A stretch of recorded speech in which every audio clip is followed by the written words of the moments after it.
6.25 전쟁이 일어나기 전에 북한에 살던 한 부부가 있었습니다.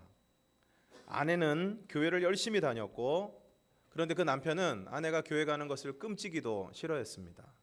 그래서 아내가 교회에 갔다 오기만 하면 욕을 하고 옷을 찢고 무자비하게 때렸습니다. 그러면 그 아내는 남편에게 두들겨 맞으면서 그래도 찬송을 불렀습니다. 그러던 어느 날 6.25 전쟁이 일어나고 그 남편은 인민군에 징집되어서 전쟁에 참전을 했다가 북진하는 미군에 의해서 포로가 되었습니다. 그런데 하루는 이 미군들이 그 포로들을 다 한자리에 모아놓고 이렇게 말을 하는 것입니다. 너희들 가운데 예수 믿는 사람은 이쪽으로 서고 안 믿는 사람은 이쪽으로 서라. 그래서 이 사람이 가만히 생각해 봤더니 분위기를 보니까 예수 믿는 쪽에 서야 뭐가 될 것 같습니다. 아무래도 예수 믿는 쪽에 서야 유리할 것 같습니다. 그래서 이 사람이 이거저거 다 그만두고 그냥 자기도 모르게 예수 믿는 쪽에 딱 섰습니다. 그러면 끝날 줄 알았는데 이제 예수 믿는 쪽에 선 사람들 한 사람 한 사람씩 테스트를 하는 겁니다. 정말 예수 믿는지 안 믿는지 테스트를 하는 겁니다. 이 사람 큰일 났습니다. 예수를 믿기는커녕 예수 믿는다고 그 아내를 그렇게 박해를 했는데 한 사람 한 사람 테스트를 하는데 가만 지켜보니까 어떤 사람은 가서 사도신경을 외우고 어떤 사람은 성경 구절을 대고 그렇게 다 테스트를 하면 그 앞에 있는 미군 조사관들이 합격! 통과! 이렇게 하는 겁니다. 시간이 지나서 이 사람 차례가 됐습니다. 지금 와서 안 믿는다고 저쪽으로 갈 수도 없고 어떻게 하나 막 피가 마르는데 순간 자기가 아내를 때릴 때마다 아내가 불렀던 찬송이 생각이 났습니다. 늘 때릴 때마다 그 찬송을 불렀기 때문에 자기도 모르게 귀에 익숙하게 되었습니다. 그래가지고 그 찬송 부르면 되겠다. 그래서 당신이 예수 믿는 증거를 대라. 그랬더니 이 사람이 찬송을 부르기 시작했습니다. 그 찬송이 뭐냐면은 내 주를 가까이 하려 함은 십자가 짐 같은 고생이나 찬송을 쭉 부르는데 여기까지 부르고 그 다음 가사가 생각이 안 나는 겁니다. 아무리 쥐어짜도 생각이 안 나는 거예요. 그래서 내 주를 가까이 하게 하면 십자가 짐 같은 고생이나 거기까지는 불렀는데 그 다음에는 까만 겁니다. 그 다음에 이 사람이 순간 그래도 살아야 되니까 뭐라고 불렀느냐, 그 다음엔 모르나 살고는 싶으니 하나님 아버지 도우소서. 그랬더니 미군 조사관이 합격! 그랬다는 것입니다. 뭐 한국말은 잘 모르고 하여튼 음은 맞으니까 찬송을 불렀으니까 이 사람 예수 믿는 사람인가 보다. 나중에 이 사람이 포로 수용소에서 선교하시던 목사님에게 이렇게 고백을 했습니다. 아내 덕분에 살았습니다. 이제는 저도 이곳에서 진짜 예수님을 영접했습니다. 아내 생각이 납니다. 제가 그토록 핍박하던 아내 덕에 살았습니다. 또 예수님 덕분에 살았습니다. 내가 죽일 놈입니다. 사랑하는 성도 여러분, 어떤 가정이 행복한 가정입니까? 예수 믿은 지 얼마 안 되는 한 사람이 있었습니다. 그에게는 오랜 친구 한 사람이 있었는데 이 사람은 믿지 않는 사람이었습니다. 어느 날 이 두 사람이 만나서 대화를 나누게 되었습니다. 믿지 않는 그 친구가 믿은 지 얼마 안 되는 그 친구에게 묻습니다. 자네 요즘 예수 믿는다면서? 그렇게 됐네. 그러면 예수에 대해서 잘 알겠구만. 글쎄 뭐 믿은 지 얼마 안 돼서 잘 모르는데. 그러면은 예수님이 어디서 태어났나? 글쎄 그거 잘 모르겠는데. 몇 살 때 죽었지? 그것도 모르겠는데. 설교를 몇 번이나 하셨나? 그것도 잘 모르겠네. 그러자 친구가 조롱하는 듯이 얘기합니다. 이거 뭐 예수 믿는다고 하더니 뭐 예수에 대해서 제대로 아는 게 하나도 없구만. 그러고도 자네가 예수 믿는 사람인가? 그때 그 예수 믿는 친구가 이렇게 대답을 했습니다. 자네 말을 듣고 보니까 별로 아는 것도 없고 배운 것도 없는 것 같네. 그런데 말이야, 내가 예수 믿고 교회 다니면서 달라진 게 있다네.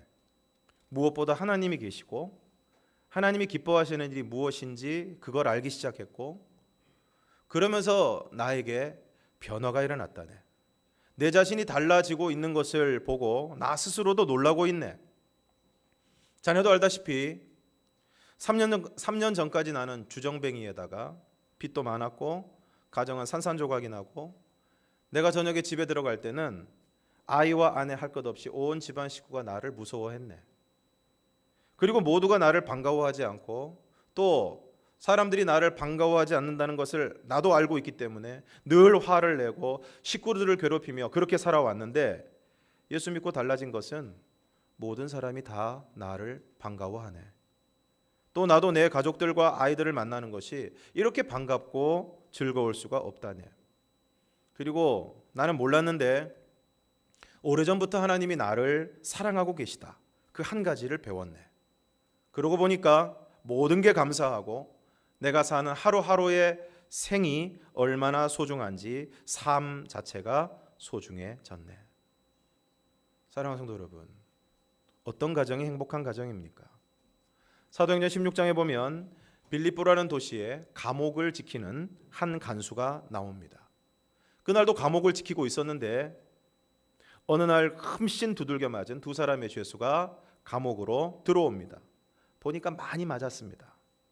든든히 지키라고 해서 그들을 깊은 옥에 가두고 발에 착고를 채웠습니다. 그리고는 잠이 들었는데 갑자기 마구 뭐가 흔들리는 것 같아서 일어나 보니까 큰 지진이 일어나고 옥문이 다 열리고 죄수들 도망가지 못하도록 채웠던 형틀이 다 벗어져 있습니다. 그러니까 이 간수가 자기들이 지키던 죄수들이 다 도망간 줄 알고 칼을 빼서 자결을 하려고 했습니다. 왜냐하면 당시의 간수들은 자기가 지키는 죄수들이 도망을 가면 그 죄수들 대신에 죽임을 당해야 했기 때문입니다. 그런데 순간 어디선가 소리가 들립니다. 내 몸을 상하지 말라. 우리가 다 여기 있다. 등불을 들고 들어가 보니까 바로 그날 감옥에 들어온 죄수였습니다. 그리고는 이 간수가 자기도 모르게 이 두 사람 앞에 엎드리게 됩니다. 그리고 그들을 데리고 나가서 묻습니다. 선생들이여, 내가 어떻게 하여야 구원을 받으리이까? 성경은 이 장면에서 자세한 설명을 하지 않습니다. 왜 간수가 갑자기 두 사람 바울과 실라 앞에 엎드렸는지, 그리고 왜 죄수를 데리고 나가서 갑자기 이 간수가 이 두 사람에게 선생들이여 내가 어떻게 하여야 구원을 얻으리이까 질문을 했는지. 그러나 중요한 것은 오늘 이 빌립보의 간수가 바울과 실라에게 구원에 대한 질문을 했고, 그리고 그 질문에 대해서 오늘 바울과 실라는 이렇게 대답을 했다는 것입니다. 사도행전 16장 31절을 우리가 함께 읽겠습니다. 시작. 이르되 주 예수를 믿으라. 그리하면 너와 내 집이 구원을 받으리라. 사랑하는 성도 여러분, 어떻게 해야 구원을 받습니까? 주 예수를 믿어야 합니다. 그러면 어떻게 됩니까?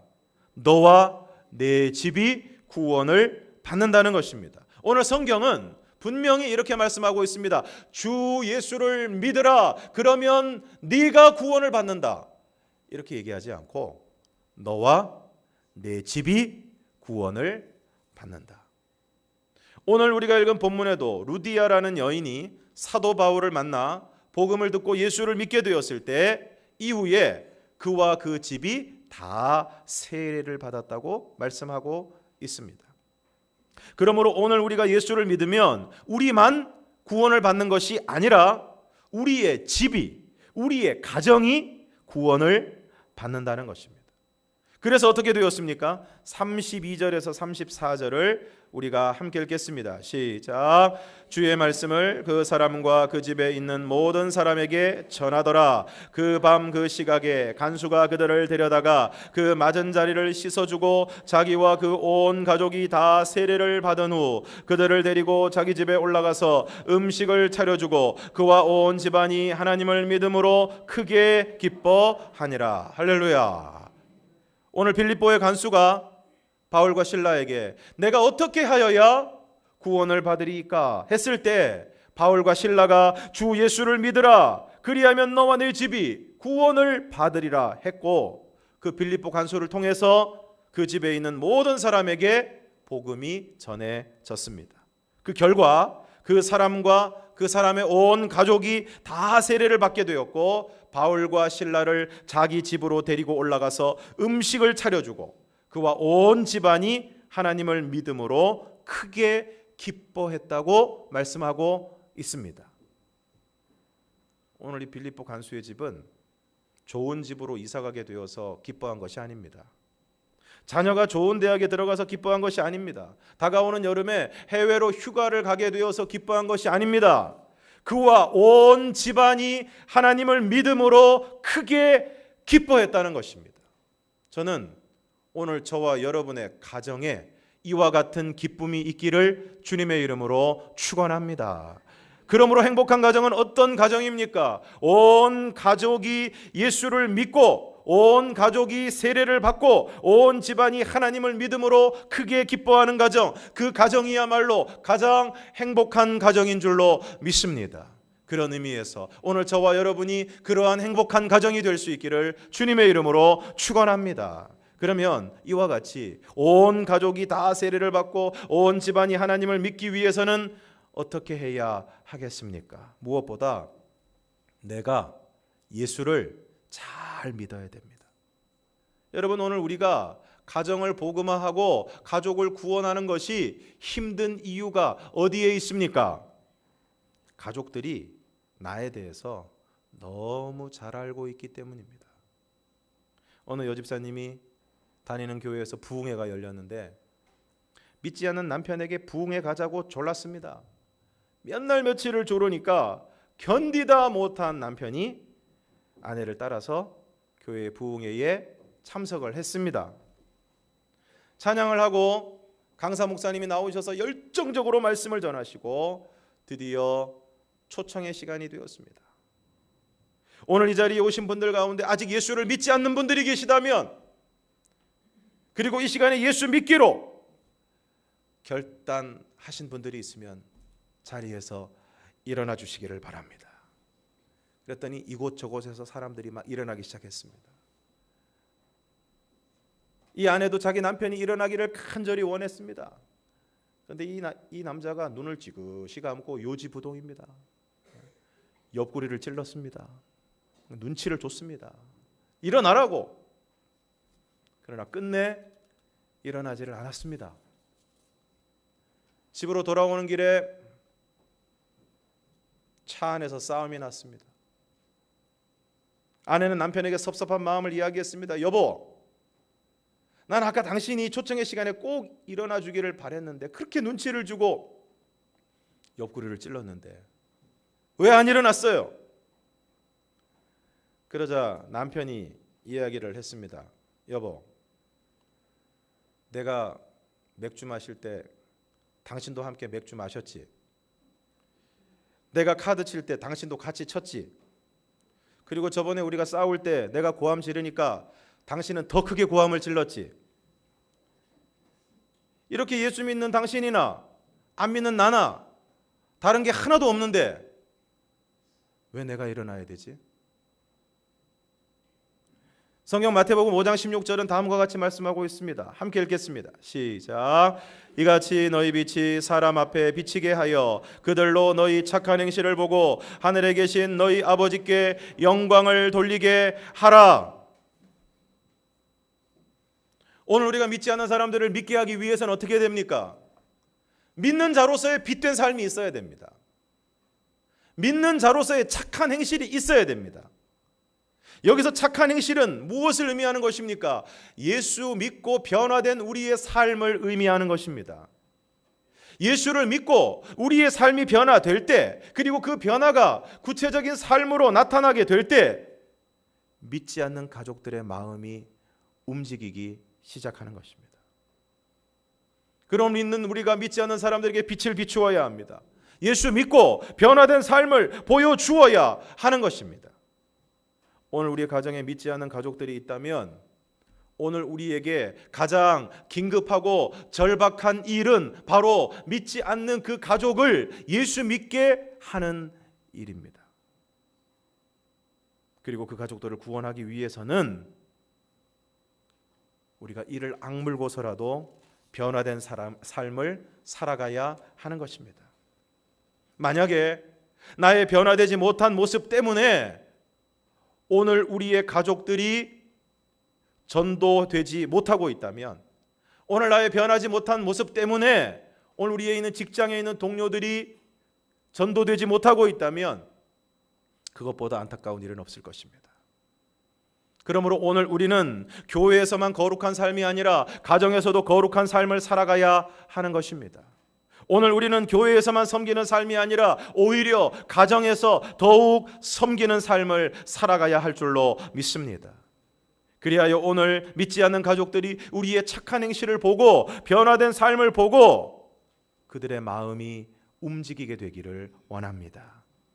다음으로 우리는 믿지 않는 가족들의 마음을 열어주시도록 기도해야 할 것입니다. 14절을 우리가 함께 읽겠습니다. 14절 시작. 두아디라시에 있는 자색옷감 장사로서 하나님을 섬기는 루디아라 하는 한 여자가 말을 듣고 있을 때 주께서 그 마음을 열어 바울의 말을 따르게 하신지라. 오늘 사도 바울이 복음을 전할 때 루디아가 그것을 들었는데 바로 그때 어떤 역사가 일어났습니까? 주께서 그 마음을 열어 바울의 말을 따르게 하셨다고 말씀하고 있습니다. 사랑하는 성도 여러분, 오늘 우리의 믿지 않는 가족들이, 우리의 믿지 않는 이웃들이 복음을 듣고 말씀을 듣고 예수 그리스도를 영접하기 위해서는 어떠한 역사가 일어나야 됩니까? 주님께서 그들의 마음을 열어 주셔야 합니다. 간절히 바라기는 오늘 여러분의 믿지 않는 가족들, 오늘 여러분의 이웃들, 주님께서, 성령님께서 그들의 마음을 감동감화시켜 주시고 주님께서 그들의 마음을 열어주시기를 주님의 이름으로 축원합니다. 마음이 열려야 받아들일 수가 있습니다. 한 수도원에 젊은 수도사가 있었는데 아주 교만한 태도를 가지고 있었습니다. 그래서 누구의 말도 듣지 않으려고 했습니다.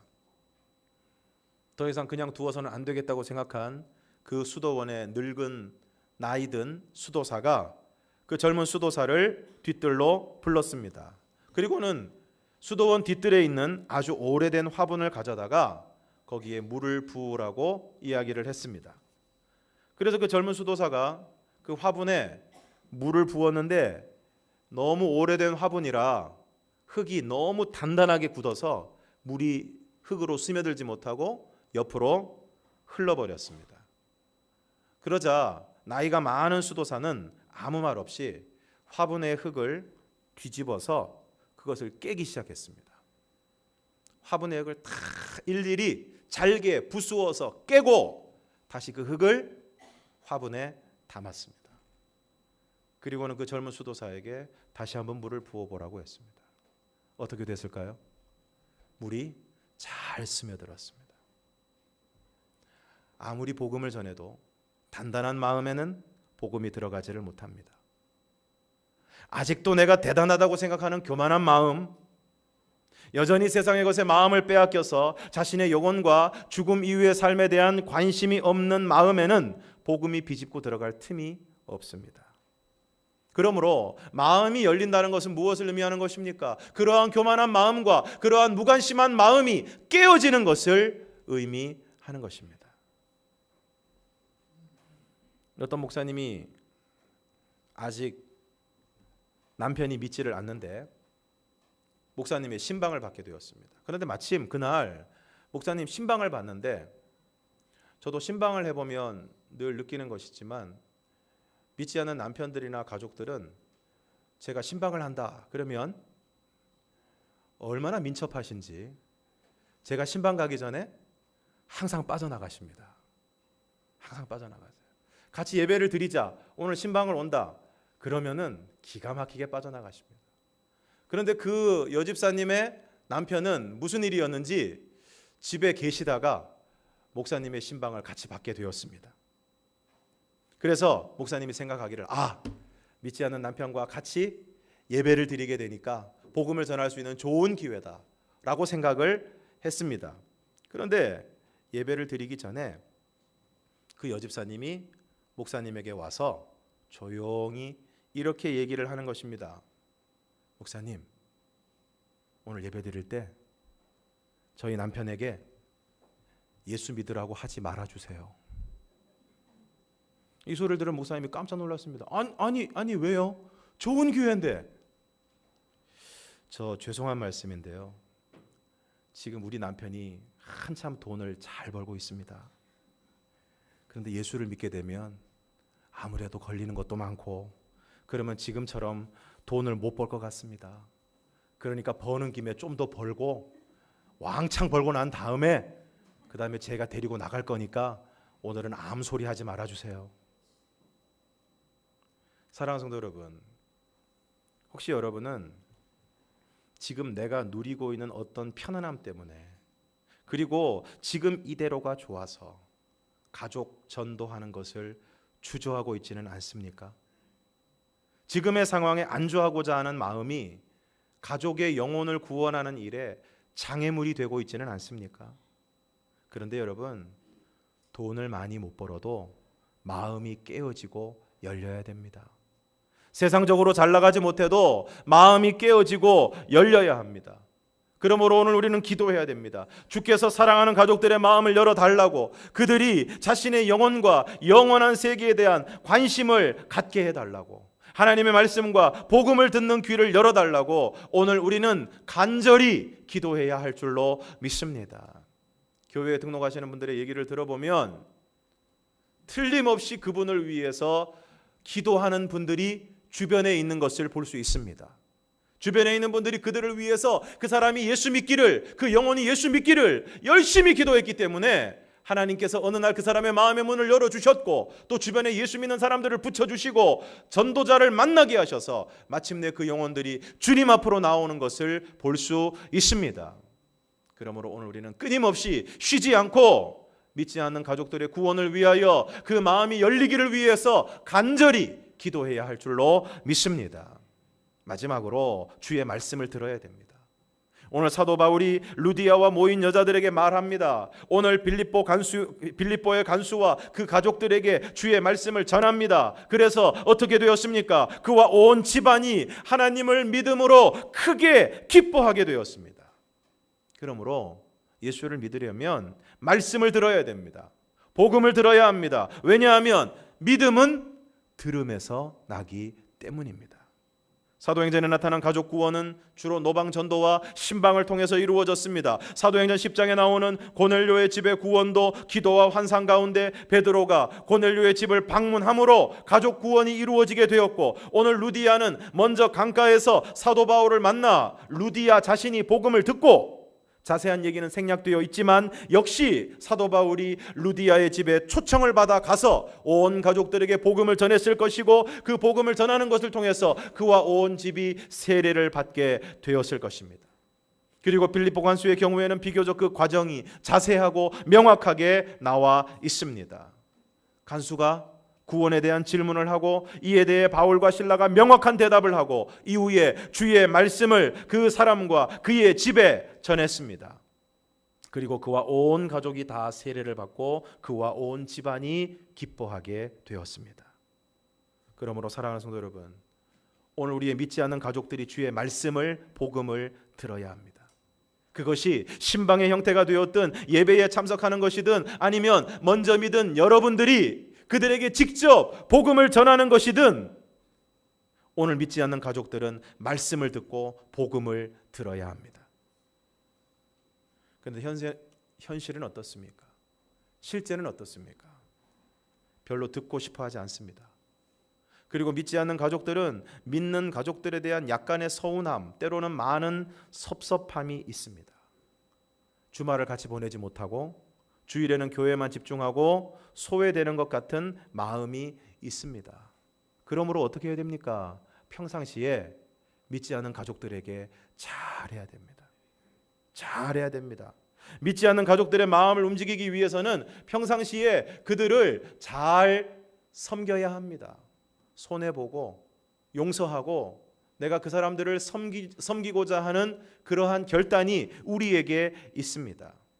여러분, 가족들이 만약에 나에게 섭섭한 마음을 가지고 있는데, 서운한 마음을 가지고 있는데, 내가 그들에게 어떤 말을 했을 때 그 말을 듣고 마음이 움직이는 일은 거의 불가능한 일입니다. 좋은 관계 속에서, 좋은 관계의 토대 속에서 복음을 전할 때 그들이 그것을 잘 받아들일 수가 있는 것입니다. 그러기 위해서는 우리가 평상시에 잘 섬기고 잘 도와주어야 합니다. 그리고 마음의 깨어짐과 열림을 위해서 우리는 기도해야 됩니다. 단단한 마음이 옥토가 되게 해달라고 기도해야 하는 것입니다. 그러한 깨어짐의 과정이 오늘 우리의 가정에 부담이 되고 어려움이 된다고 할지라도 여러분 기억하십시오. 오늘 우리의 가정에 믿지 않는 가족들이 있다면 오늘 여러분에게 있어서 최우선의 과제는 그 믿지 않는 가족을 주님 앞으로 인도하는 것입니다. 나 혼자 천국에 갈 수는 없지 않습니까? 오늘 저와 여러분이 예수를 믿는다는 것의 의미가 무엇인지를 정확하게 알고 있다면, 그리고 믿지 않는 것에 대한 의미를 여러분이 정확하게 알고 있다면 결코 나 혼자 예수 믿는 기쁨과 감격을 누릴 수는 없을 것입니다. 믿지 않는 가족들을 그대로 내버려 둘 수는 없을 것입니다. 마지막으로 이제 그 마음에 말씀이 전해지고 복음이 심겨져야 합니다. 오늘 주님께서 루디아의 마음을 열어 바울의 말을 따르게 하셨습니다. 그리고 빌립보 간수와 고넬료는 사도들을 집으로 초청하여 그 집에 있는 모든 사람에게 주의 말씀을 듣게 했습니다. 그리고 그와 온 집안이 하나님을 믿음으로 그 가정에 기쁨과 감격이 충만하게 되었습니다. 저는 오늘 저와 여러분의 가정에 동일한 역사가 일어나기를 원합니다. 그리하여 모든 가족이 구원받고 가정이 복음화되는 놀라운 은혜의 역사가 나타나게 되기를 원합니다. 오늘 우리가 주님을 믿노라 하면서도 가족을 구원하는 일에 소홀하고 있지는 않습니까? 포기하고 계시지는 않습니까? 다시 한번 강조하지만 오늘 믿지 않는 가족들이 있는 가정을 대하는 믿는 가족들의 최우선 과제는 믿지 않는 가족을 주님 앞으로 인도하는 일입니다. 부담스럽다고 뒤로 둘 수 있는 일이 아닙니다. 포기할 수 있는 일이 아닙니다. 오늘 하나님께서 우리의 가정 가운데 우리를 먼저 믿음의 사람으로 세워주신 것은, 먼저 구원받게 하신 것은 가정을 구원하게 하시기 위한 하나님의 분명한 뜻이 우리에게 있는 줄로 믿습니다. 주 예수를 믿으라. 그리하면 너와 내 집이 구원을 받는다는 말씀의 의미는 너를 통하여 너의 집을 구원하시겠다는 하나님의 계획과 그러한 역사를 우리를 통해서 기대하시는 것입니다. 그러므로 저와 여러분이 쉽지 않은 일이지만, 힘든 일이지만, 여러 번 실패했지만, 좌절했지만, 낙심이 되고 절망이 되지만 다시 한번 힘을 내어서 오늘 우리가 그들을 열심히 섬기고 변화된 삶으로 그들을 감동감화시키고 그들의 마음이 열리도록 기도하고 그들에게 복음을 전하고 말씀을 전함으로 마침내 그들이 마음 가운데 예수 그리스도를 영접하여 다 주님 앞으로 돌아오는 놀라운 은혜의 역사가 나타날 수 있기를, 그래서 오늘 여러분의 가정에 그러한 구원의 감격과 기쁨이 넘쳐나고 그리하여 오늘 여러분의 가정이 진정 행복한 가정이 될 수 있기를 주님의 이름으로 축원합니다. 기도하겠습니다.